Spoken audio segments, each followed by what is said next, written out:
Hello, people of the world! At long last, it's time to start something that I've been meaning to do for a long time. I've really wanted to make character videos for all my original characters that are in the Illusion, and now it's finally time to start delving into them and spill all of their lore. I'd say that full well knowing that I'm going to make these videos spoiler free, however. These videos are more for if you like specific characters and want to know more about them, or just if you want to go into the comic with a better understanding. No big spoilers will be spilled here. For those who want to spend even longer hearing me ramble about the Illusion, I have an older video which briefly goes over all the key points to do with the comic and everything you need to know to get started, which I'll link in the description. But for those who want a very brief overview, the Illusion's a webcomic that I'm currently making episodes for. It follows the Travel Club, a group of 4 students whose main goal is to take out shape-shifting, emotionless creatures known as the Monochrome. They're using the strength of mood rings that harness the power of emotions to do so. 2 of the members of the Travel Club actually own these rings, and one is, of course, our main protagonist, Shimizu. If I'm going to look at the characters, then yeah, of course I'm going to be looking at her first. She's perhaps one of my oldest and most sentimental original character. I have quite a bit to say about her, and she's been through some very big changes. So let's see just how much she's changed. To give a quick overview of her character, here are some basic facts. So, of course, her name is Shimizu. She's a 2nd grade student who's also a ring bearer, and she has been for quite a number of years. She does act aloof, but her cold heart actually hides an energetic and quite clumsy side that she's locked away since her past. Together with the newly formed Travel Club, though, she searches for someone that she's long been meaning to apologise to. She's roughly 16 years old during the story. Her birthday is also January 1st, hence the release of this video. As a ring bearer, she also wears her ring on her right forefinger, and usually uses abilities based around water. This is powered by the emotion of sadness, and yes, that does sound very emo, but it's not just negative sadness, it's also the positive kind. Think like a bittersweet sort of sadness. Each ring comes with a weapon, and her weapon is New Moon. New Moon can use her abilities to enhance her attacks, and it's also pretty representative of her as a character. It comes in the form of 2 separate daggers, each with Crescent Moon grips, and they can also change their sharpness, and in certain cases also they can merge together to form a full-length sword. I'd say Emi has quite a clean fighting style because she distracts and dodges her opponents whilst thinking of her strategies, and then just finds the most effective way to take them down as fast as she can. But when she can pull this off, it works well. But yeah, this does have the downside of making it incredibly obvious when she isn't at her best, because she shows her emotions on her sleeve a lot, and that is no more truer than when she's in combat. Her biggest fear is endangering people, and I think that sums up her character and also her character flaws.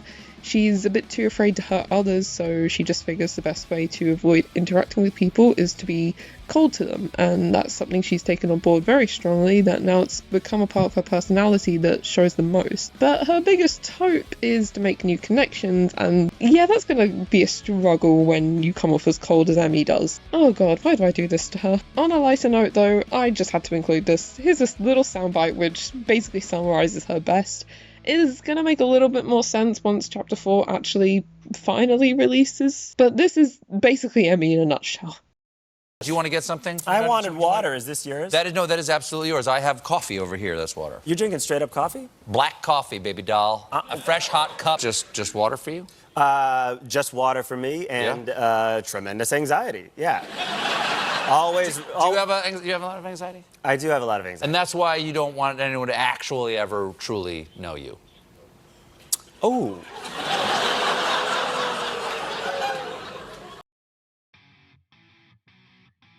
The very first version of Emi's character was created way back, I would say maybe 2013, which it doesn't feel like it should be that long ago, but it's been over 10 years. I mean, she's always been the main protagonist, and the core of her character hasn't changed, but her personality and the world around her and her development also has changed quite a bit. You know, because I can actually write now. So unfortunately I haven't recovered the few papers that I wrote her whole synopsis and the introduction to the original story on, because it was way back and I don't have much recollection of it, to be honest. I was practically an infant, but I do have some evidence of the story's existence, and yeah, it's just like night and day. These are not even the same story, but Emi was based on the main character from that story, and she was affectionately dubbed E-Villain. Get it? because evil villain, but her name is Eve. This is the part where you laugh. I really wanted a protagonist who would be seen as a villain, but then was actually the good guy, and I worked with her like this for quite a few years of my younger life, and I really went on and off making this story, and since I didn't really intend for her to be likable, I made her a convict, and she was going to break out of jail to work with a friend to uncover the secrets of magic and powers and prove that the world of myths and magic are real. It was going to be together with a friend and a yeti of all things. Wow. Yeah, luckily I scrapped that yeti part very quickly, but also I remember I was even more enthusiastic to make her a convict because a little game called Persona 5 happened in 2016. It's the only game that's certified to make a 13-year-old go, wow, conviction is cool. It's not. Please do not do things that will get you convicted. It was around this time that I actually created who I would call the original Emmy and actually drew this very first sketch of her. She's actually had a lot of design elements that are still on her character now. She has her braid, she has her daggers, a pair of headphones, which she's now switched for earbuds because wired earphones are still cool. I will die on this hill. Even her mismatched socks have still carried over to pretty much every version of her. There's a lot I actually liked about this first design. But after seeing that a lot of school settings alter their main character's clothing, I wanted to give her a design uniqueness, and thus I had the brilliant idea of adding this awful purple jacket with no defining features or purpose other than to look downright ugly. Yeah, not only does she wear an absolutely boring sailor uniform with nothing to separate it from other sailor uniforms, I made it actively worse by making her wear this thing. I've shaved my past self for this many times, and luckily even past me knew it was a bad idea, so I quickly decided to trash the dead grimace that was clinging to Emmy after about a year. And this is when she entered what I would like to say is the Gremlin Emmy era. She does unfortunately still have a sailor uniform and makes her kind of look like a stock Sailor Girl photo, but I do think her personality in this era was kind of nice. Instead of acting fully cold, she just was a little bit more sneaky and tried to put the group off of getting involved with the monochrome by trying to use scare tactics a bit more. I think one reason I decided to go against leaning into this though was because I found her a lot harder to write. And as much as I wanted her to be an entertaining protagonist, I also wanted her to be a character that people could actually connect with.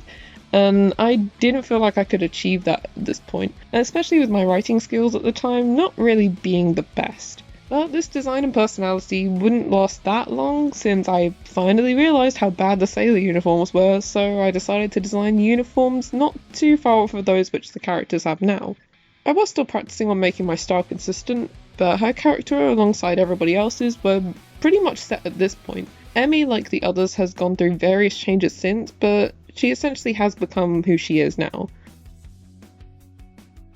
I'd say that Emmy begins the story as someone who's pretty happy to be herself behind closed doors, but she's not really able to be herself around others. This is basically because she knows that it's the right thing to do.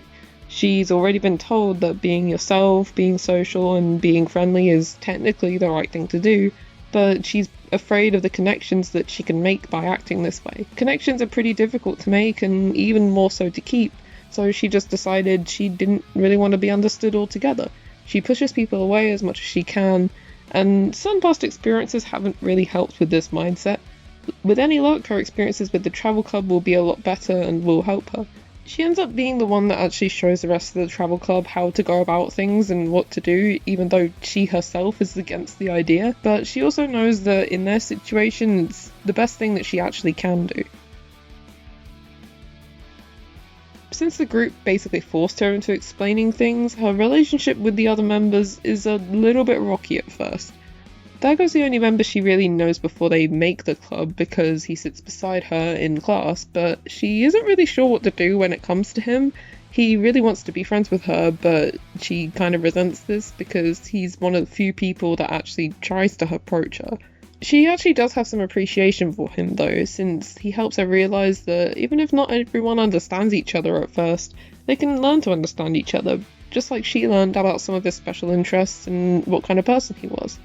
She also has a lot of respect for how determined of a person he is, but she also doesn't really want to show that because she knows how reckless Daigo can be and she really doesn't want to encourage that. On the other hand, I'd say that Emmy's pretty suspicious of Maya at first. thinking that because she's never seen her before and that she has a mystery connection that she's a threat. Thankfully, she does trust Daigo enough when he backs Maya up, so she eventually warms up to her, and still acting a little bit cold towards Maya, but more so out of concern and wanting to protect her from going into any danger. I think it will take some time, but Emi will learn to eventually let Maya stand on her own 2 feet. I think Emi's view on Aoi is a little bit different, maybe because she's a ring bearer, but she seems to connect with Aoi a little bit easier than Maya, even though they've hardly talked before the travel club. They share a lot of the same struggles of being ring bearers, and also Aoi treats Emi almost like a mentor when it comes to being one. I think Aoi in her own way does understand what Emi says to her, and Aoi also helps Emi to understand more about herself in the same way that Emi actually helps her understand that facing reality isn't always such a bad thing. Emi's relationship to Otome is a little bit more spoilery at this point. I'd say it's the culmination of her other experiences with other people, and she has to use her experiences to learn how to build up trust with Otome. They definitely have an interesting dynamic with a lot of back and forths, but they also have a lot of respect for each other, and Emi is very grateful for Otome, who's essentially a test of her growth up until that point. Of course, Emi also has her best friend Nanase, who left soon after their first year in school. They became pretty natural best friends in a strange sort of way, with Nanase really being the only one who actually understood where Emi was coming from the get-go. Nanase comes off the opposite of Emi and is very energetic and friendly, but she's actually kind of observant and distant. I think that's why she understands where Emi's cold nature comes from, and even without knowing Emi's thoughts, I think Nanase understands what Emi goes through, and that's why she works so well as a third party. Eventually, Emi's experiences will hopefully help Nanase overcome her own troubles. Emi's uncle took her in, but he didn't exactly raise her due to being slightly older when she was taken in by him, and also because of his own personal issues. He was essentially the dropout of his family, so he's not capable of really looking after her. This led to Emi being a lot more independent than she would be, but he does keep a close eye on her, and Emi also appreciates that he doesn't really intrude too much on her, if nothing else because it lets her focus on the travel club with little to no issue. It would be a pretty difficult thing to explain to him. Emi is still pretty skeptical of the Master. She's old enough to realise now that her younger self was pretty tricked by their words, but she does seem to become more accepting of them because of the help of the others, and also when she learns more about the Master's situation, and also while showing the Master more of the world as a whole. When they start saying that they want to learn more of the world, then Emi kind of realises that the Master's not got everything figured out. She also definitely joins the Master and Icarus and all the rest of the group in working against Noelle, because of course she's not a fan of the damage she causes. She's not really able to make sense of Noelle's actions and finds it difficult to see what Noelle's goal actually is. But the same goes for a lot of the members of the travel club. But unlike them, I think Emi knows that there's a little bit more to Noelle than meets the eye. She just doesn't really know how to fully understand her. Eventually though, Emi does understand more, and also she understands her teammates, other people, and of course herself more too. The future of Emi's character is definitely going to centre around the idea of understanding others even when mistakes are made. Dealing with negative emotions, making mistakes, and having regrets has always been quite a big part of her character, but without forgiveness and connections, it's all turned her into a pretty cold person who has a bad habit of hiding herself away. It's something that all the people around her are trying to get her out of, all in their own ways, and although she recognises this, she's really only going to become who she wants to be by opening up to them and also by helping them in turn. So if she does sound like the type of character, consider sticking around. She's the main protagonist of the illusion, so you'll be seeing quite a lot of her. For now though, I've rambled quite enough about Emi, but for those of you who think that you haven't, please let me know. Talking about my characters brings me a little too much joy, and I would love to hear your thoughts or questions on her, or just any parts of this video. I've worked really hard on it, and it's kind of the closest that I've actually come to making the styles of videos I actually want to. Emi does really mean a lot to me as a character, so thank you so much for watching this video to the end if you did, and until next time, people of the world. You know, writing this script really makes me feel like Emi's therapist. Now I'm just wondering, how much have I put my other characters through?